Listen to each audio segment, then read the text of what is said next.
My name is Cassie. I've been married to my husband, Danny, for 30 long years now. We had one kid, but they are already 27 years old and live independently. Danny is 58 years old and works as the manager of a company. I still respect his ability to work, but since we've been together for so long now, work is the only thing that has his attention. We don't fight or anything of that sort, we just exist together, which is what I had thought was going to continue when we retire. The thing is that Danny has been acting a bit strange recently. He's nearing his 60s, and yet he's starting to pay attention to how he looks, which isn't to say everyone in their 60s doesn't take care of their appearance. It's just that he never has up until now. He tried out various colognes and outfits, and even changed up his hairstyle in a way I'd never seen before. He was never interested in brand items, but now, every time he gets a little extra pay, he secretly buys brand clothes. Recently, the suits he wears are from various expensive brands. I was worried that he had found another woman, and so I confronted him about it, but all he did was get annoyed. You're crazy. Why are you accusing me of cheating now? We've been together for 30 years. Why would I do that? I understand that, but forgive me for being a little suspicious when you've been acting so out of character recently. I'm a manager. Don't you think I should at least look the part as well? To be accused of cheating for something like that hurts. That's how that conversation turned out. I have a different reason for my suspicions, though. We both use a credit card, but we also use a family card as well. Danny was interested in the idea of having a card for the family when he was in his 30s. He only really told me the amount of money that was in the account and nothing else. I wasn't just satisfied with that and downloaded the bank app on my phone to be able to see for myself as well. From there, I saw the names of stores that a woman would love to shop at written in the bank statements. Since I've never received any presents from those stores, it could only mean one thing. Since he became the manager, he stays out longer throughout the night. I figured he found a woman he was interested in at a club or something along that line. The thing that saddens me is that he looks a lot younger and a bit cooler now than when I first married him, but he isn't doing it for me. I guess I should be more upset over this, but it's been 30 years and recently it hasn't been all that happy. Of course, I am sad, and it shows as I am extremely distracted at work thinking over this. It seems like everyone else at work has seemed to notice my behavior as well. At home, it's the same. Up until I fall asleep, I think of Danny. There are even nights when I don't sleep at all. Due to the constant restless nights, my body seems to have been showing signs of weakening, or so I thought. I ended up hospitalized one day when I passed out at work. I remember hearing the concerned voices of my coworkers, but I just closed my eyes. 3 days later, I woke up, and it seemed like Danny had just arrived at the hospital at the exact time as well. You're awake. I'll get to the doctor. He didn't even bother to look concerned about my well-being, just went straight after a doctor. When the doctor came, he explained what caused me to suddenly lose consciousness like that. Turns out, I'm sick, and my body couldn't handle all the stress of all these things, which made me lose consciousness. The doctor wanted to run some tests on me, so I'll have to stay another day at the hospital to hear the results. Once the doctor got up and left the room, Danny was about to do the same. Hey, you're leaving? Yeah, it's not like I can do anything here. You could always talk to me. We don't talk at home. Why would I have to talk to you now? Leaving me alone like this is a bit heartless. Stop trying to sound all cute. It doesn't look good on you. Act your age. Why can't I? I'm not feeling all too well. Exactly, which means the doctors or nurses should be here, rather than me. I'm going home. Without so much as a glance, Danny left the hospital. I felt so alone that day, so I tried texting and calling him multiple times, but he didn't come back to visit me. Our son Tate came to visit me instead. The next day, the test results came in with good and bad news. The good news was that whatever is causing me to be sick isn't that far along to the point of concern. But the bad news is that it's still not safe enough for me to go home, so I need to stay at the hospital for a month. Danny was there with me to hear the results. After I told him the news, he looked rather happy about me having to stay in the hospital for a month. Well, that sucks. At least you'll be safe here if you pass out or anything. Maybe you should stay a bit longer, just in case. Plus, you can relax. Danny said with a smile. It may sound like he was saying that because he's worried, but I know that is not the case. He was practically telling me to never come home. Danny left the room I was in afterward. It sounded like he was talking to someone on the phone. She lost consciousness, and now has to be hospitalized for a whole month. She'll be fine, so let's take this chance and go on a vacation abroad. A vacation abroad? I wanted to give him the benefit of the doubt and hope that he was talking to our son, but that's unlikely.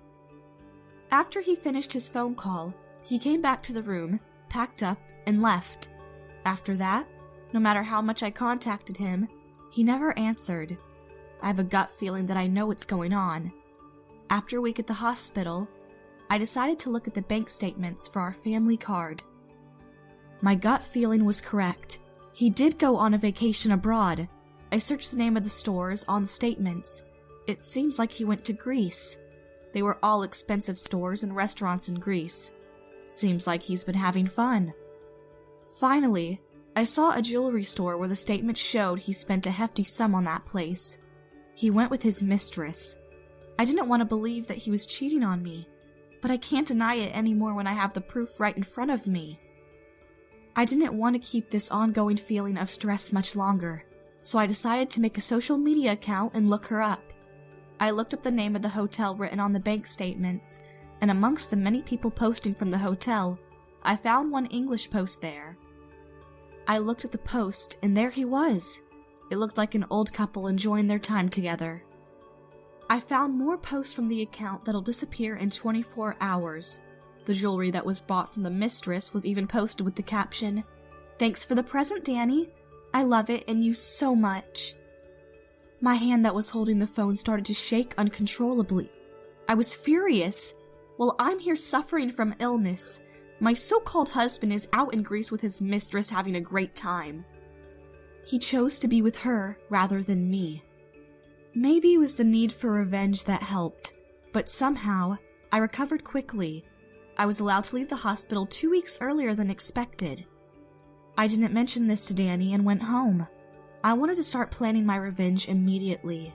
I wasn't able to get into contact with him from the moment I was hospitalized up until I was discharged, and now he finally calls me. I can finally call you. I had no battery or signal for the longest time. If you managed to go this long without battery or any signal, then maybe you don't need a phone at all. Well, anyways, where are you right now? I went to visit you at the hospital, but they told me you weren't here. I was able to leave early, so I'm back home. Why didn't you tell me that?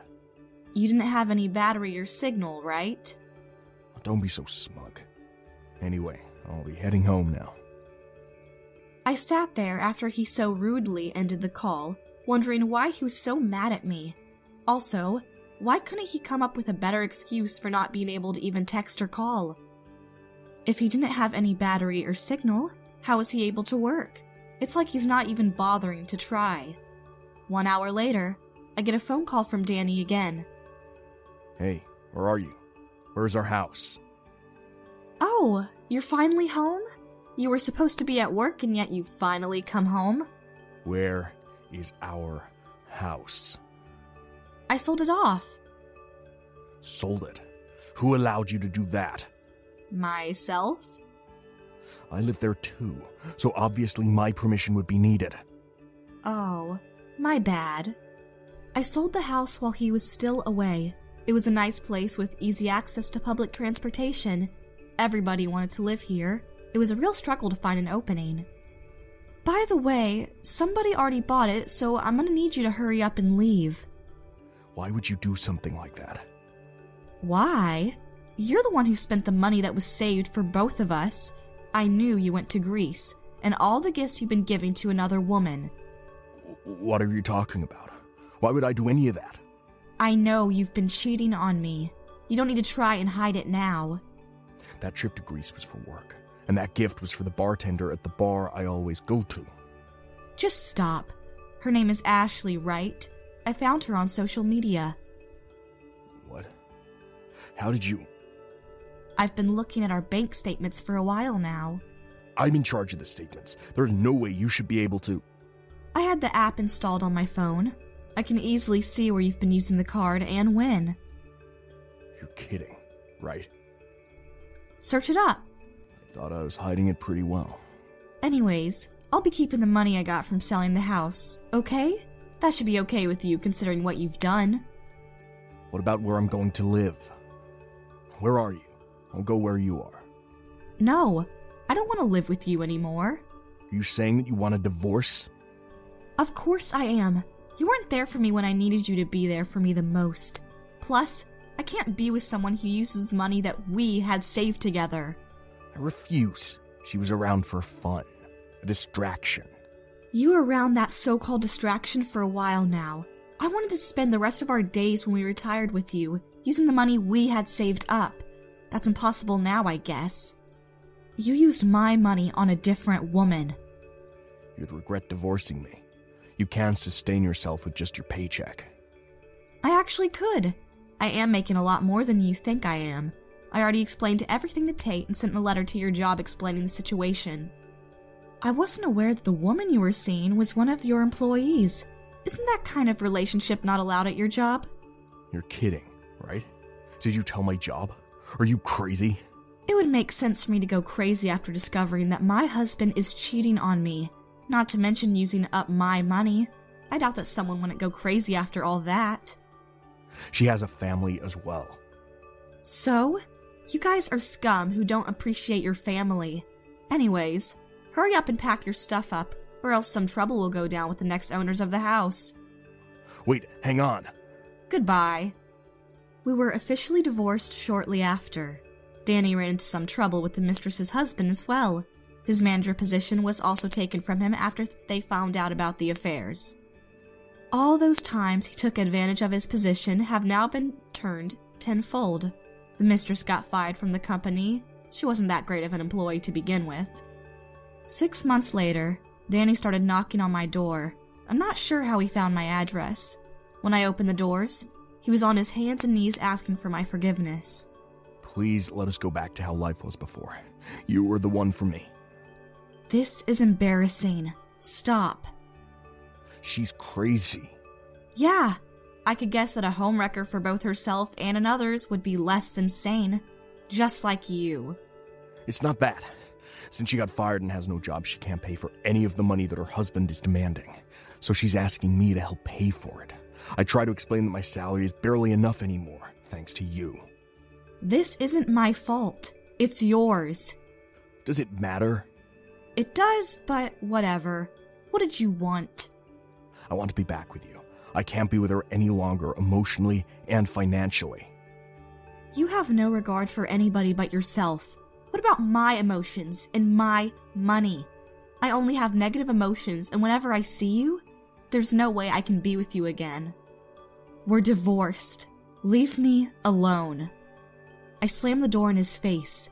He kept knocking on the door or pressing the doorbell, and when I peeked out a window, he was still on his knees. I didn't know what to do, so I called Tate, and he immediately came over. Dad, after all you've done to Mom, what do you think you're trying to pull here? Leave me and Mom alone. Tate said in my defense. I think after having his son talk to him, he finally got the message.